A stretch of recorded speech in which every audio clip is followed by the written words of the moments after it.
I sometimes think if I hear the word unprecedented again, I'm going to scream. Certainly the times that we're living in now have not been seen before, and in fact that's the actual root of the word unprecedented, that is, without precedence. But the term is used as if it means the same thing as catastrophic or disastrous. Sometimes I've even seen a bad review on social media described as a disaster.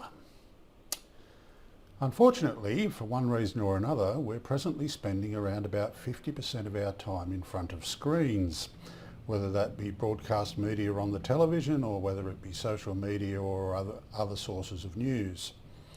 And those screens are telling us that the end of the world has finally arrived.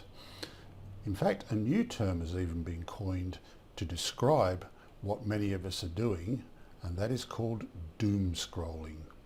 We're actually trolling through the various news sources and the various places where we gather our information, looking for the latest round of bad news.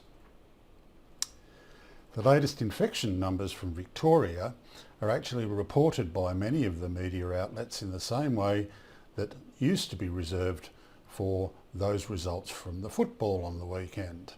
And somehow or other this seems to have become a scoreboard that we're keeping amongst ourselves to describe how bad things have finally become. The old adage is that bad news sells newspapers, and we have to remember that many of the media outlets upon which we are relying for what you might term news are simply using those screaming headlines of disaster to encourage us to look further at their news articles and thereby sell us more advertising. Now, I'm not meaning to trivialise the pain and suffering of those who've lost loved ones or those who've actually suffered through infection of COVID-19 or whatever the case may be. These are really, really tragic events, and they're things that we shouldn't just discount simply because we think that there's something wrong with the way that they're being reported. But there are a couple of things that I can be very sure of. The first one is that the sun will rise tomorrow. The second one is that humanity is very, very inventive, and a solution will be found. Governments around the world have shown a preparedness to do whatever it takes to support their communities. Investment markets have started to recover from the initial shocks.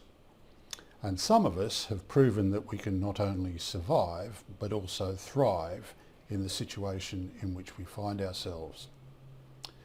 So why not do what I'm about to do, which is to go out for a walk in the sunshine, turn off the telly, turn off the computer news sources, and actually do something that will lift your mood rather than simply consuming all of the bad news which has been sent towards us.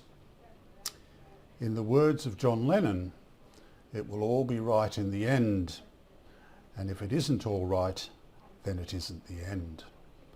Look forward to talking to you again soon.